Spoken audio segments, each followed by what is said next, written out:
अब भीष्म पितामह ने कह दिया, क्या बोले भीष्म पितामह द्रौपदी को? बोलो, जम के बोलो, हम तुमसे इतना नहीं खिलवाएंगे, बोलो जम के बोलो। अखंड सौभाग्यवती भाव। जैसे ही कहा भीष्म पितामह ने, द्रौपदी ने अपना पल्लू ऊंचा करा। जैसे ऊंचा करा तो भीष्म पितामह ने कहा, द्रौपदी तू?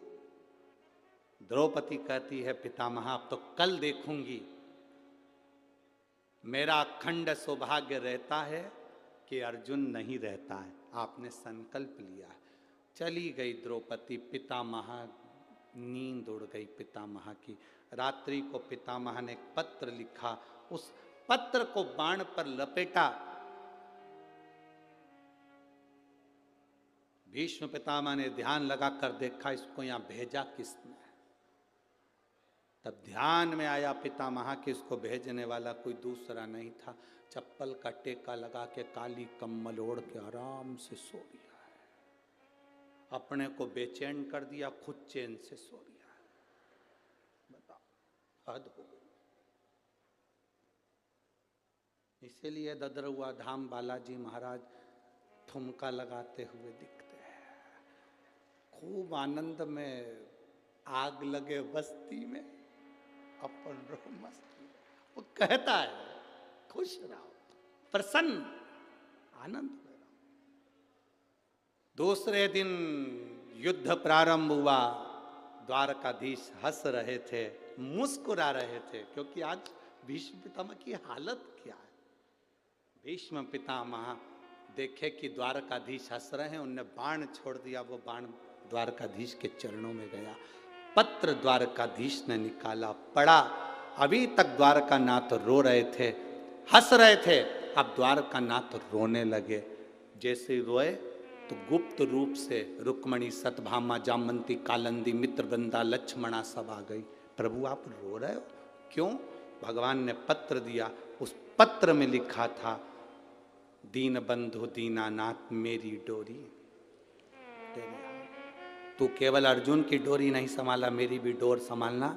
नीचे लिख दिया, मेरा प्रण ना छूटे और अखंड सौभाग्यवती होने का वर ना छूटे। अब तू निपट, क्या करना है? अब तुझे निपटना है, करना क्या है ये तेरे ऊपर निर्भर करता है, मेरे ऊपर नहीं। एक माँ ने पत्र लिखा, जिसको वो बीमारी हो गई थी, जो बीमारी लाखों लोगों में से एक को होती है, जिसके शरीर की नसें चौक हो जाती है, शरीर काम करना बंद कर देता, पलंग पर पटक जाता है और वो शरीर बेकार हो जाता है। एक माँ ने पत्र लिखा है, इसमें संपूर्ण जीवन का भार हमने उसको दे दिया। अब हमारा नहीं कुछ, हम उसको दे दिए।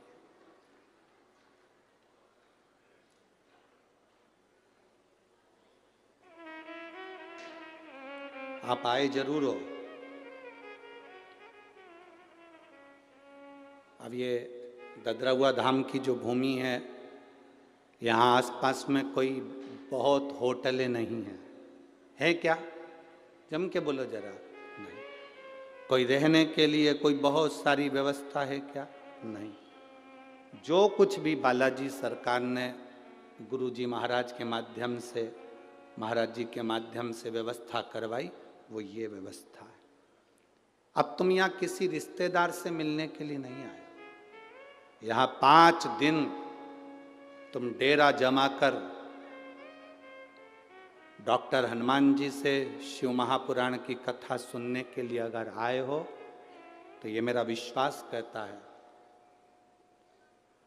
इस डॉक्टर का इलाज चालू हो गया और ये शंकर रूपी कथा का रस तत्व तुम्हारी जीवन में पहुंच गया, तो 5 दिन की कथा के बाद तुम्हें किसी डॉक्टर के पास जाने शिव तत्व की प्राप्ति इसी को।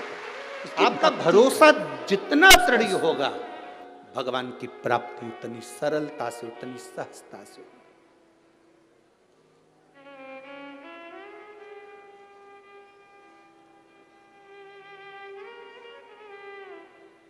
कोई तुमसे पूछे कहां गई हो 5 दिन के लिए, कह देना बालाजी सरकार की गोद में बैठकर शंकर की कथा का श्रवण कर रही हूं, अपने जीवन को सार्थक कर रही हूं। ददरुआ धाम, हाँ, मैं जंगल में तो कहना जंगल में ही तो मोर नाचता है, बालाजी सरकार भी इसी जंगल में बैठकर नाच कर दुनिया का कल्याण कर देते हैं, इस जंगल में। हाँ,